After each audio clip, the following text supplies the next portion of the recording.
দেখুন, প্রত্যেক দিন আমরা আমাদের প্রান্তিক মানুষদের জন্য যে স্বাস্থ্য সচেতনতামূলক অনুষ্ঠান করি আয়ুর্বেদ চিকিৎসা বিজ্ঞানকে সাথে নিয়ে, যেখানে সাধারণ মানুষ কিন্তু আজকে অনেক সচেতন হয়েছেন তাদের ডেইলি লাইফস্টাইল নিয়ে, অনেক সচেতন হয়েছেন তাদের অসুখটাকে আর্লি ডায়াগনোসিস করার ব্যাপারে, এবং তার থেকেও বড় সচেতন হয়েছেন কখন তাদেরকে তাদের ডাক্তারবাবুর পরামর্শটা নেওয়ার প্রয়োজনীয়তা আছে, এবং আয়ুর্বেদ চিকিৎসা বিজ্ঞানের হাত ধরে কিভাবে তারা এই সমস্যাটাকে নিয়ন্ত্রণে রাখতে পারেন তার উপর একটা কিন্তু আলাদা করে তাদের মধ্যে আত্মবিশ্বাস এসেছে।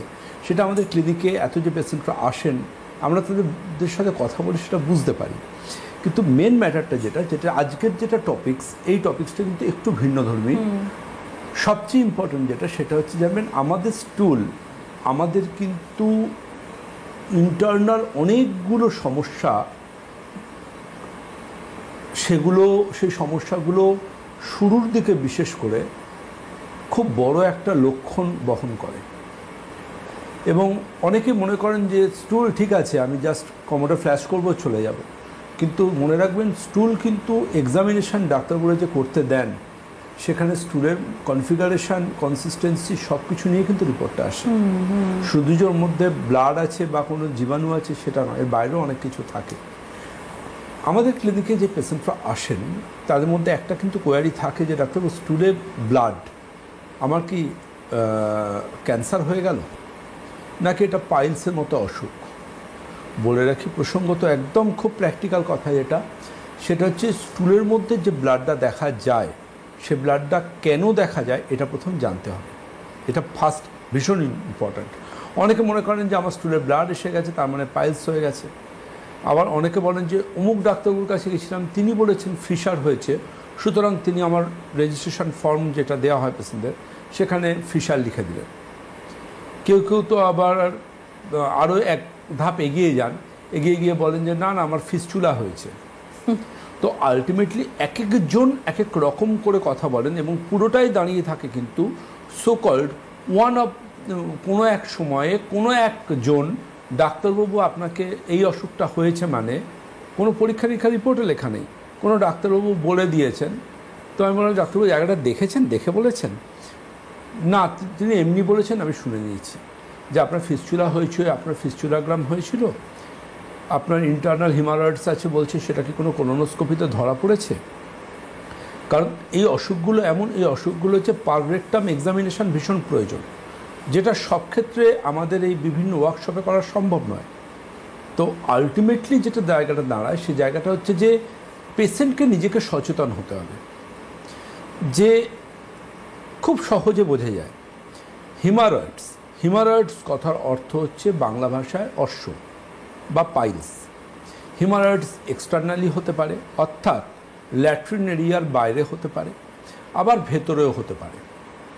এবং খুব গুরুত্বপূর্ণ এই জায়গায় যে এই যে ল্যাট্রিন এরিয়ার বাইরে না ভেতরে, তিনি কিন্তু এটা সহজে ডায়াগনোসিস করতে পারবেন খুব সহজ পরীক্ষা নিরীক্ষার মাধ্যমে।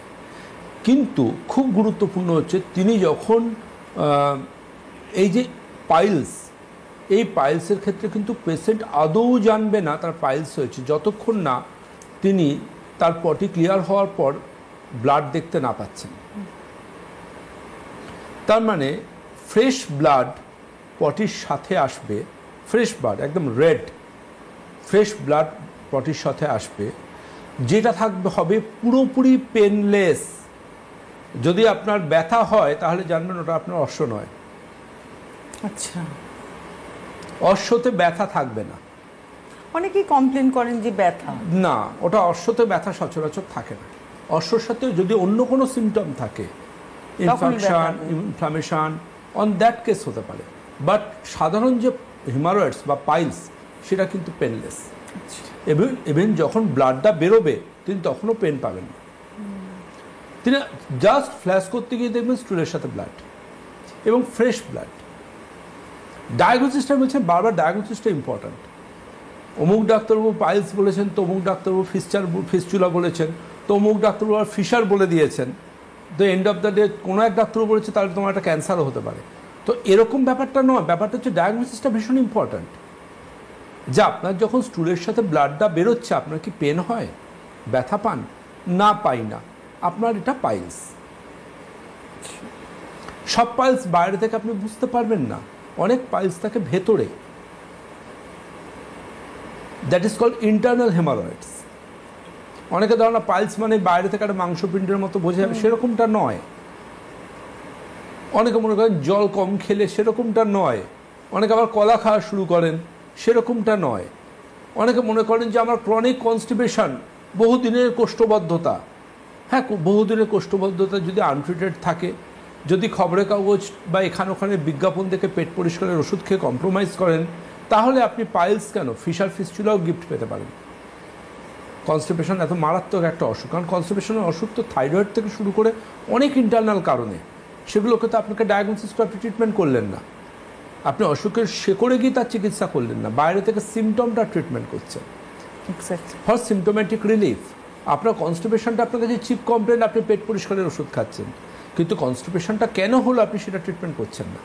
যেমন জ্বর হলো, আপনি জ্বর কমাবার ট্যাবলেট খেলেন, সেটা আধ ঘন্টা 15 মিনিট 20 মিনিট বাদে জ্বরটা কমে গেল, কিন্তু জ্বরটা কেন হলো সেটা ট্রিটমেন্ট না হলে তো জ্বরটা আবার ফিরে আসবে। তার জন্য লক্ষ্য করে দেখবেন যারা পেট পরিষ্কারের ওষুধ খান তারা রোজ রাত্রে খান, রোজ রাত্রে তাদের দাঁত ব্রাশ করার মতো পেট পরিষ্কার ওষুধ খেতে, কারণ তারা কনস্টিপেশন ট্রিটমেন্টটা করেননি।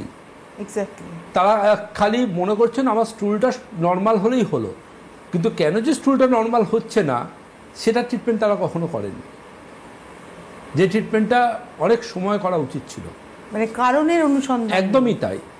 আজকে আমাদের কাছে এই পাইলস নিয়ে বা ফিশার ফিস্টুলার যে হ্যাবিচুয়াল কনস্টিপেশনের পেশেন্টরা আসেন, ডাক্তারবাবু 20 জন ডাক্তার দেখিয়ে দিয়েছে আপনার আগে, তিনি তো এই টেস্টটা করতে লেখেননি।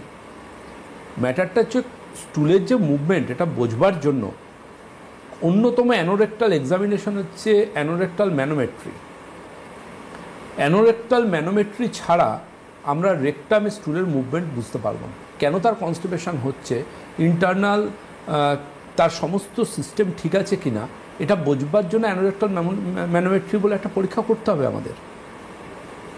সুতরাং তিনি বলছেন না আমাকে তো আগে কেউ বলেন, সেটা তো বলতে পারবো না আমি এই প্রজন্মের ডাক্তার। দেখুন, মেডিকেল সায়েন্স তো একই, ওষুধেরটা আলাদা, তার মধ্যে আয়ুর্বেদ হচ্ছে একটা আলাদা চিকিৎসা বিজ্ঞানের স্তম্ভ, বেস, পিলার, যার থেকে যে জন্য আয়ুর্বেদকে বলা হয় father of medicine, father of surgery, চরক্কা সুশ্রুতকে ওয়ার্ল্ড ওয়াইড। সুতরাং আজকে একটা জিনিস আমাদেরকে বুঝতে হবে যে পাইলসটা অন্যতম, মানে বিভিন্ন রকম অনেকগুলো কারণ রয়েছে, প্রচুর কারণ রয়েছে। অনেকে লক্ষ্য করে দেখবেন যেমন কনস্টিপেশন হলে পাইলস হয়, আবার অনেকের লক্ষ্য করে দেখবেন তাদের কিন্তু কনস্টিপেশন কোনো কালে হয়নি, তাদের লুজ মোশনের টেন্ডেন্সি, কিন্তু তাদের পাইলস হয়। তারপর এটা আমরা মানে সত্য বলে ধরবো না যে কনস্টিপেশন হলেই পাইলস হবে। একদম তাই।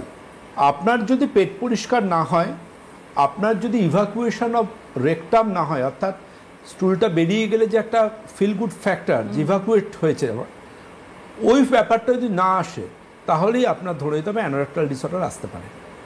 আমি পৃথিবীতে দুটো জিনিস বলি আমার পেশেন্টদের, যে দেখুন লাইফস্টাইল তো 90% অসুখের তো আজকে প্রমাণিত, যে জীবনযাত্রার সাথে সব অসুখের সমাধান। তো পৃথিবীতে আপনি সব ক্ষেত্রে আপোষ করুন, সব ক্ষেত্রে দুটো জিনিসে আপোষ করবেন না। সব কিছুতে আপনি তাড়াহুড়ো করুন, দুটো ক্ষেত্রে তাড়াহুড়ো করবেন না। একটা তাড়াহুড়ো করবেন না খাবার খাওয়ার সময়, আর একটা তাড়াহুড়ো করবেন না স্নান করার সময়। আর never ignore the natural call of stool. আয়ুর্বেদে বলা হয় বেগধারণী রোগের কারণ, অর্থাৎ যার স্টুল পেয়েছে তিনি যদি এখন বাথরুমে না যান কাজের চাপে, তার অসুখ হবেই হবে, অ্যানোরেক্টাল ডিজিজ হবেই হবে। যার টয়লেট, যদি কেউ টয়লেট পেয়েছে তিনি টয়লেটটা যেতে পারছেন না পরিস্থিতির জন্য, তার কিন্তু ধরে নিতে হবে যে আমার একটা বয়সের পর বাথরুম যাওয়ার আগেই টয়লেট হয়ে যাবে, আমার নার্ভটা উইক হয়ে যাচ্ছে। একটা ক্যাপাসিটি আছে তো নার্ভটার, টয়লেটেরও তো একটা ওজন আছে, এটা ব্লাডার ক্যারি করছে, তার স্ফিনক্টার নার্ভ উইক হতে পারে। তো আলটিমেটলি মাথায় রাখতে হবে কোনো কিছু, আয়ুর্বেদ বলছে বেগধারণী রোগের কারণ, কোনো অবস্থায় যেন বেগধারণ না হয়। রিসার্চ বলছে পাইলস ছাড়া যে ফিশারের যে সমস্যাটা, অনেকে আসেন আমাদের কাছে ফিশারের সমস্যা নেই, ফিশারের ক্ষেত্রে যেটা খুব অন্যতম একটা ম্যাটার কাজ করে, এই ধরনের পেশেন্টের হিস্ট্রি যদি আপনি নেন, যে যিনি আজকে ফিশারের সমস্যা নিয়ে আপনার কাছে আসছে, এই পেশেন্টরা বলবেন ডাক্তারবাবু আমার কিন্তু প্রচণ্ড শক্তপটি হতো, কিন্তু সেখানে যদি আপনি তাকে থামিয়ে দেন, থামিয়ে দিয়ে যদি আপনি তার কথা কেটে আপনি তার মধ্যে ইন্টারফেয়ার করেন এবং আপনি যদি তাকে জিজ্ঞাসা করেন যে না আপনার কনস্টিপেশন হতো না, আপনি যখন বাথরুমে যেতেন আপনার স্টুলটা হওয়ার সময় প্রথম দিকটা কনস্টিপেশন হতো, পরের অংশটা কিন্তু নর্মাল হতো। এই প্রথম দিকটা প্রচণ্ড শক্ত ব্লেডের মতো ধারালো স্টুল যাদের হয় তারাই কিন্তু ফিশারের পেশেন্ট হয়ে যায় একটা সময় পর। এটা ওই ধারালো ব্লেডের মতো যে স্টুলটা ওটা কিন্তু রেকটামের বা ল্যাট্রিন এরিয়ার মারাত্মক ক্ষতি করে, টিয়ার্স করে, ফাটিয়ে দেয় এবং ওখান দিয়ে কিন্তু ব্লাড আসতে শুরু করে।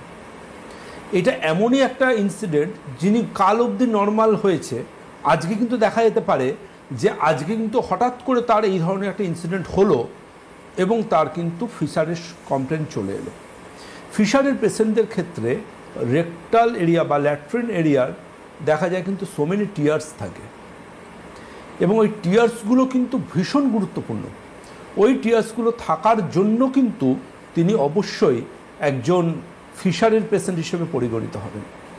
এবং গবেষণা কি বলছে জানেন তো, ফিশারের অনেক কারণ আছে, তার মধ্যে অন্যতম কারণ সেটা হচ্ছে স্টুলে মানে কমোডে অনেকক্ষণ বসে থাকা।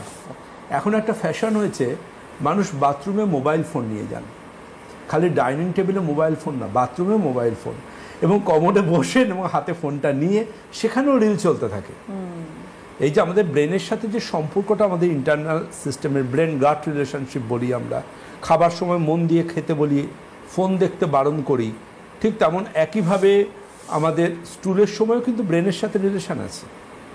কিন্তু ব্রেন যদি অন্যদিকে অন্যমনস্কতায় থাকে তাহলে কিন্তু স্টুল তার ন্যাচারাল কলে শরীর থেকে প্রপারলি ইভাকুয়েট হতে পারবে না।